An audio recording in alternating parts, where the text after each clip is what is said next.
Pagi teman-teman semuanya, selamat bertemu kembali dalam mata kuliah kita Majma Bidama 4 teman-teman.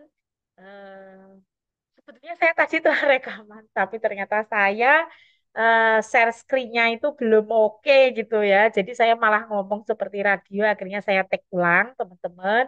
Nah ini saya tag lagi, semoga hasilnya nanti oke gitu ya. Sehingga teman-teman bisa paham karena tanpa share screen juga rasanya mendengarkan radio dan saya takutnya kurang paham. Oke, terima kasih kepada Bu Chandra, Mbak Chandra gitu ya yang telah akan membersamai teman-teman selama saya melakukan kelas hybrid untuk mata kuliah Majma Abhidhamma Pitaka. Teman-teman tetap semangat ya teman-teman ya. Nah, sebelumnya saya mau kasih pengantar dulu, yaitu menyambungkan sama materi minggu lalu. Teman-teman, materi minggu lalu kita telah belajar tentang Pati Sandi. Pati Sandi itu apa? Kesadaran tumimbal lahir. Kenapa kok ada Pati Sandi? Iya, karena saat kita menjalani kehidupan sebelumnya dengan fluktuasi pikiran yang berbeda-beda, pada saat kita menjelang mati, bahasa sebelah sakaratul maut, kita marana sanyawiti, lalu kita mati. Kita itu tidak langsung berhenti selesai sudah tugas selesai. Ya semuanya impas setelah kita mati, tidak. Jadi secara teori abidama kita, pada saat kita hidup dengan segala fluktuasi pikiran kita yang naik turun ini gitu ya, nanti kita itu pada saat mati, mati itu tidak menakutkan karena apa? Kemarin kan telah kita bahas ya, bahwa mati itu hanya proses di mana itu padamnya batin dan jasmani secara bersama-sama.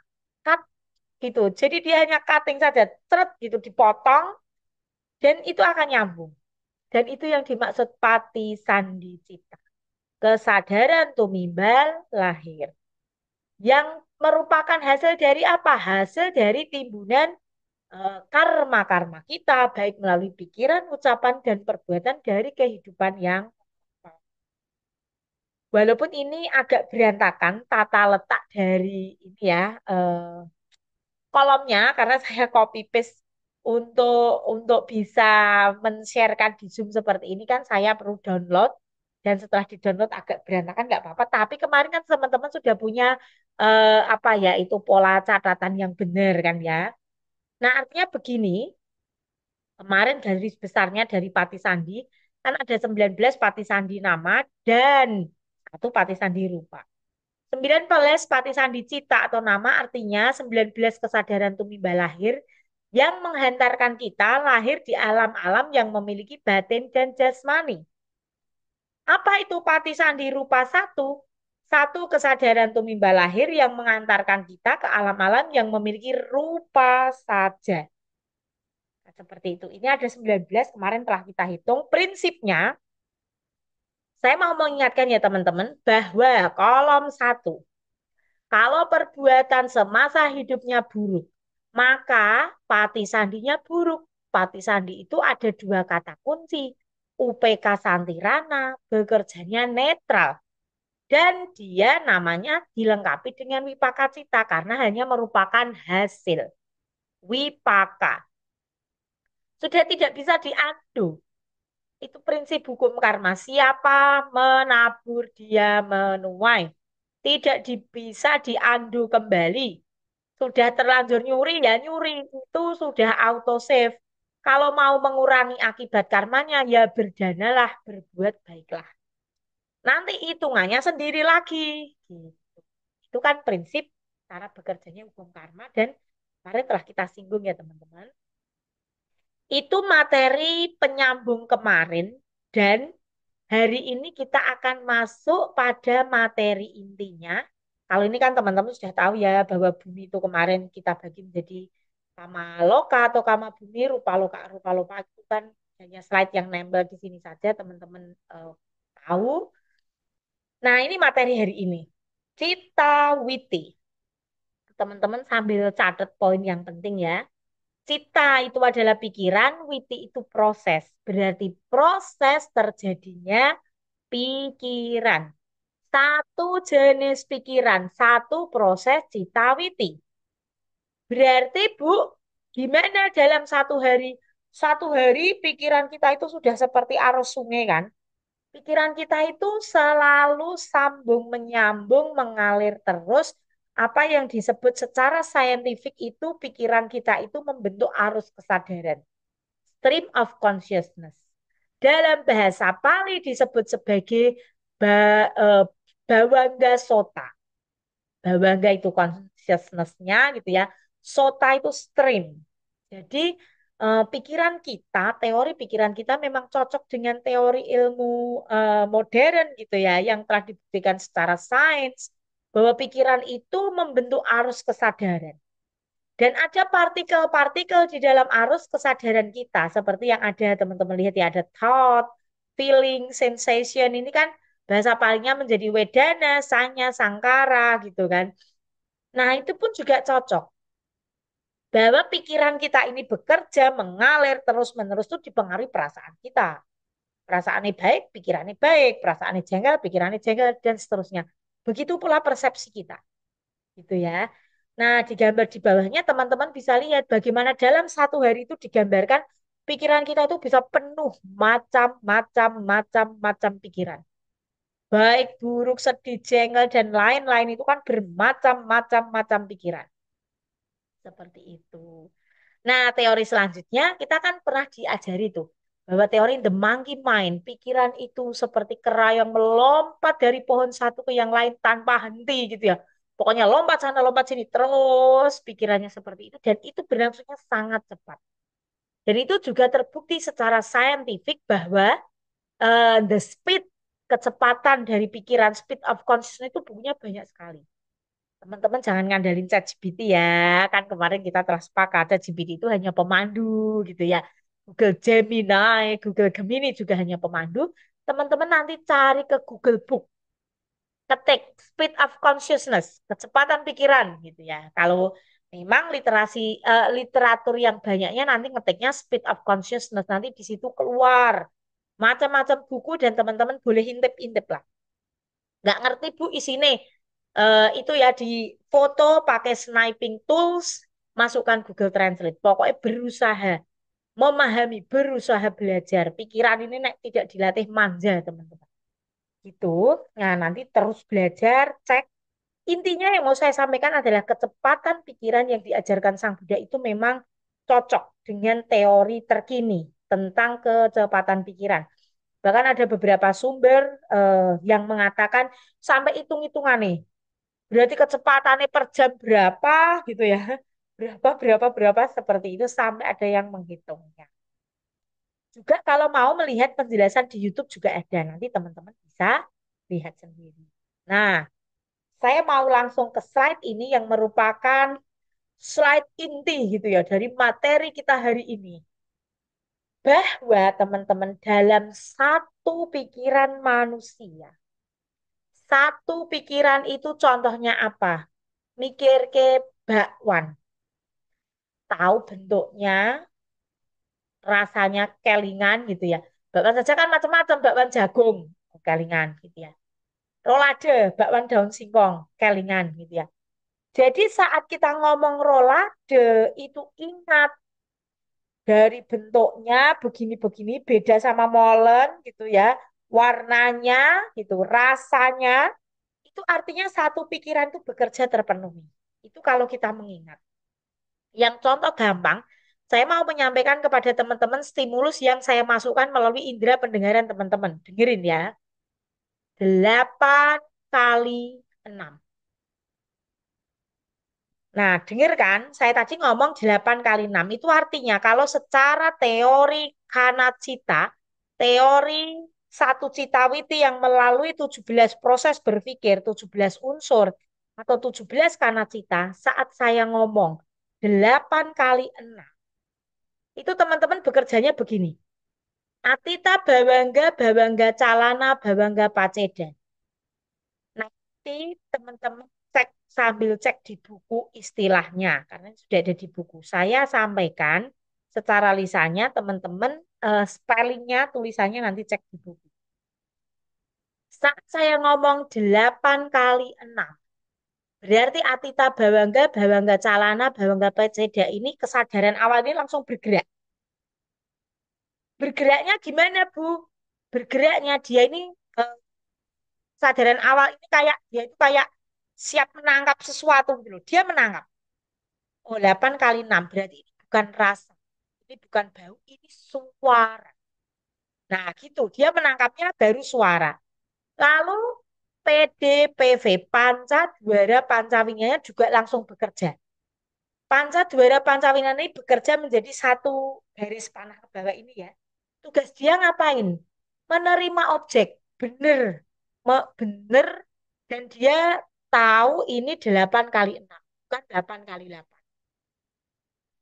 Masih ditambah proses lanjutannya, Sampaticana, Santirana, Wokapana. Kesadaran memeriksa. Bener kok, Gustimu ngomong 8 kali 6. Nah, ada proses lanjutan berupa 7 angka jawabannya ini ya, 7 simbol ini. Disinilah dia mencari jawaban, merenung, mengoleksi memori teman-teman tentang berapa hasil dari 8 kali 6. Itu proses jawabannya. Kalau ingat angka 48 berarti sampai di tanda rama. Jadi ini slide inti pada hari ini, teman-teman ingat, pahami pelan-pelan, tarik nafas dulu. Karena tugas teman-teman hari ini adalah menuliskan bagan yang persis seperti ini plus contohnya. A, B, B, C, B, P. Kesadaran awal itu apa? Suara gitu ya. Jadi muncul suara, ini ditangkap melalui telinga. PDPV, suara apa ini ya? Suara piring, teng teng teng teng piring mangkoknya abang bakso atau suara knalpot atau suara ibuku atau suara budeku. Nah, itu menerima objek. Lalu diperiksa Sampaticana, Santirana, Wotapana 3% ini juga berjalan lanjutan. Rep, gitu ya. Oh, suara knalpot gitu ya. Knalpot saja nanti akan ketahuan. R.E. King, suara knalpotnya apa gitu ya kan akan tahu. Oh, ini R.E. King nah ini atau Grand ini. Ya, seperti itu. Nah, setelah ini memeriksa ini R.E. King misalnya, jawabannya juga langsung bekerja lanjutan. Bener kok. Dan itu akan memastikan ini R.E. King dan R.E. King yang telah dimodifikasi seperti ini adalah miliknya Nando ini gitu ya, misalnya begitu. Sampai dia bisa menyimpulkan ini adalah suara R.E. King-nya miliknya Nando. Kalau R.E. King miliknya Mas Neo tidak seperti itu, misalnya begitu. Jadi telah bekerja masing-masing, sekali lagi saya ulangi, kesadaran awal. Menentukan apakah ini suara, bau, rasa gitu ya. eh, Dia akan diterima. Kalau suara ya diterima oleh telinga, kalau bau ya diterima oleh hidung, kalau rasa ya diterima oleh lidah pengecap. Lalu akan mulai diperiksa, ini suara apa, gitu ya, kentut, suara piring, suara lonceng, suara apa, gitu ya. Diperiksa dan di sini diputuskan, bener ini lonceng wihara. Enggak, nah ini loncengnya gereja gitu ya misalnya. Oh enggak, ini lonceng masuk kelas. Nah gitu. Sampai dia bisa ingat. Itu prosesnya seperti itu. Yang paling gampang tadi, 8 kali 6, oh ini suara. Gitu ya. Masuk melalui telinga, diterima. Terus diperiksa awal. 8 kali 6, bukan 8 kali 5, bukan 8 kali 7 gitu ya, 8 kali 6. Terus di sini mengumpulkan, mengoleksi 8 kali 6 nilainya berapa. Itu di jawabannya. Lalu kalau ketemu angka 48, berarti itu di tada ramana. Sampai di sini, itu slide ini tuh kayak makna pesan gitu ya. Pertama, berarti teman-teman, saat kita di kelas itu hanya mendengarkan apa yang disampaikan guru kita, dosen kita itu hanya mendengar-mendengar tok di sini.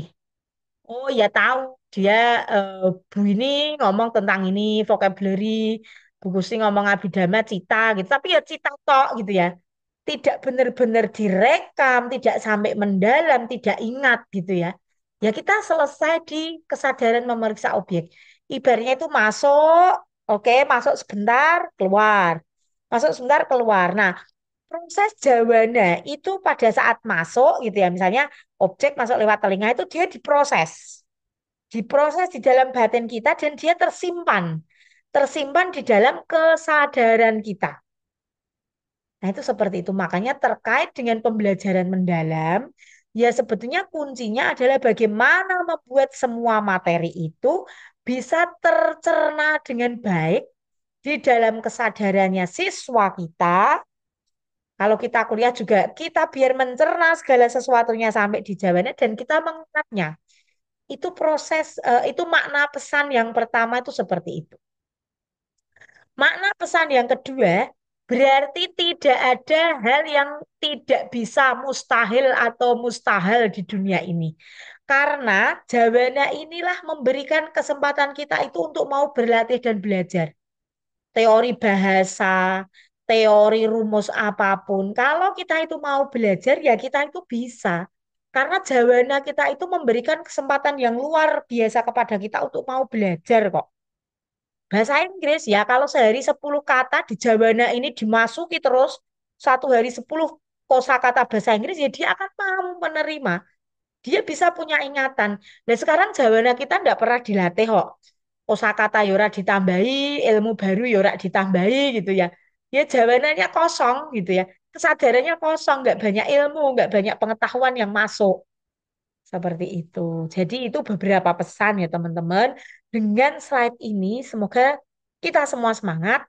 Saat kita mendengarkan sesuatu, kita usahakan sampai dicerna dengan baik. Kita simpan.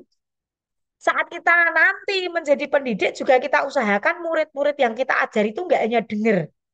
Nggak hanya kemarin kan, nggak hanya di level surface gitu ya. Nggak hanya di prestruktural atau unistruktural gitu, tapi ke level-level mendalam sampai extended abstrak kan namanya yang taksonomi Solo teratas itu seperti itu.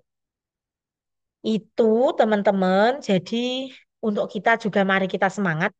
Jangan pernah bilang tidak bisa. Bu, nek bahasa Inggris saya tidak bisa. Bu, nek abidama saya juga tidak bisa. Karepmu buku nih ngomong apa gitu susah gitu ya. Jangan pernah, karena pasti bisa. Kita kesadaran awalnya kita siapkan, kita semangat, tidak ngantuk gitu ya. Kita dengarkan baik-baik, kita periksa dan kita cerna di sini. Kita ngen-ngen, kita kita cerna, kita masak gitu ya. Supaya itu masuk ke dalam memori kita dan itu terekam menjadi memori, menjadi ingatan, menjadi ilmu baru sampai ke level tadaramana. Itu slide ini, tarik nafas dulu gitu ya. Dan itu akan menjadi tugas hari ini. Tolong teman-teman ingat gitu ya. Ingat bahwa nanti tugasnya teman-teman adalah nulis 17, membaginya menjadi 1, 2, 3, 4, 5 tahapan. Tahapan 1 isinya 3 unsur, tahapan 2 2 unsur, tahapan 3 3 unsur, tahapan 4 7 unsur jawana, tahapan 5 adalah 2 unsur tadaramana. Paham ya? 17 proses langkah ini dibagi menjadi 5 tahapan. 3 2 3 7 dan 2. Ke bawahnya ditulisi tahap kesadaran awal, tahap menerima, tahap memeriksa awal, tahap mencerna, merefleksi. Termasuk kalau teman-teman misalnya dapat ajakan di sini kan, termasuk kalau dalam hal karma itu menentukan baik buruk itu ya jawabannya ini. Guys, yuk nyoba ciu, yuk minum yuk gitu ya. Itu kesadarannya menerima, mendengar gitu ya, diperiksa. Iki ngejak ngombe apa, iki kopi apa ciu gitu ya. Ya itu langsung jawabannya di sini bekerja. Aku mau menolak atau mau menerima, itu jawabannya yang menentukan. Jadi jawabannya itu prosesnya juga penting sekali. Jadi teman-teman pahami slide ini ya, dari 17 dibagi menjadi 5 tahapan. Plus contohnya.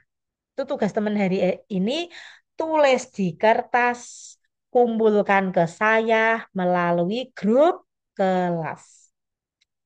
Ada 1 2 tambahan slide gitu ya teman-teman. Saya mau menyampaikan ke teman-teman ini. Bu, itu maksudnya piye 17 itu? 17 itu hanya pekerja untuk satu jenis pikiran gitu teman-teman. Contoh di sini saat kita melihat pohon, kalau kita tahu detailnya daun, dahan, batang, Yang kelihatan itu akar kan tidak kelihatan ya. Berarti kita tahu, oh itu adalah pohon kelengkeng. Itu pohon durian, itu rambutan, itu sengon, itu mauni. Itu sudah 17. Berarti bagaimana Bu? Dalam satu hari pikiran kita itu bisa macam-macam. Bisa ribuan. Kok mungkin Bu? Bisa ribuan, ratusan. Nah kan teori kecepatan pikiran tadi sudah banyak yang membuktikan. Pikiran kita itu cepat sekali. Wut, wut, wut, wut, gitu ya. Ganti-ganti-ganti dari pagi, siang, sore, malam. Semuanya silih berganti. Dan garis ini akan menjadi penutup materi hari ini. Pikiran teman-teman dalam satu hari itu selalu membentuk garis fluktuasi seperti ini. Kalau masih awal kuliah gitu, Cek, semangat. Tadi awal-awal 17. Oh, saya tahu ini. Saya paham apa yang diomongin Bu Kusti. Saya paham apa yang diomongin Bu Chandra gitu ya. Saya paham apa yang diomongkan Bapak Ibu dosen yang lain itu 17. Suwe-suwe kok suarane dosennya rodok pelan. Saya kok ya rodok sepet matane. Tadi malam kebanyakan scroll itu sampai 15. Aduh, mripate sepet gitu ya, 5. Terus 3, terus 1. Artinya nek kelasnya ngalamun, karena rodok merem gitu ya. Nah, itu fluktuasi pikiran kita itu seperti itu. Itu hanya dalam beberapa waktu di kelas itu sudah macam-macam seperti itu. Nah, apa yang terjadi pada saat tidur, Bu? Aku nek ngalamun karo tidur. Ngalamun dan tidur itu hampir sama, pikirannya berada dalam level 1. Bawangga. Tidur tapi ngipi, Bu. Nah, tidur tapi ngipi itu berarti pikiran kita di dalam garis yang ini ya, bawangga 1 ini ya, rata gitu ya, saya gambarkan rata. Di sini nanti muncul benih-benih, muncul garis-garis pikiran. Kalau mimpinya sampai ngigo-ngigo sih ya dia garisnya tinggi gitu ya. Tapi nanti ada teori itu, Bu. Katanya mimpinya itu sampai diingat sampai pagi. Itu berarti di dalam tidur di sini, di jeda antara tidur, itu garisnya tinggi sampai 17. Bangun tidur gitu terus nyari. Waduh, buantalnya dibukai lah. Kenapa? Nyari duit 5 juta. Tadi malam saya menang lotre 5 juta gitu. Pagi-pagi digolei. Nyata, Bu. Nyata uang itu. Ya nyata. Tapi kan nyatanya mimpi. Tidak nyatanya real life gitu ya. Duitnya ya tetap nggak ada. Seperti itu. Nah, itu teman-teman materi hari ini untuk mengantarkan teman-teman tentang apa itu cita witi. Proses berpikir bahwa dalam satu jenis pikiran yang komplit, full, normal itu ada 17 cita yang berlangsung. 17 unsur yang telah dilewati. Tugasnya teman-teman sekarang tolong tulis. Buat 17 dibagi menjadi 5 tahapan. Masing-masing tahapan dikasih contoh. Contoh satu mahasiswa dengan mahasiswa yang lain harus beda. Kalau ada pertanyaan, boleh nanti teman-teman ngechat saya di WhatsApp grup kelas. Demikian teman-teman materi pengantar singkat untuk mengenalkan apa itu 17 karena cita 17 unsur berpikir dari satu jenis pikiran untuk hari ini.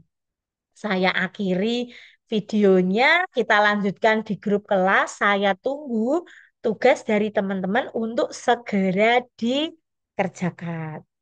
Demikian, selamat siang, tetap semangat dan nak mau budaya teman-teman.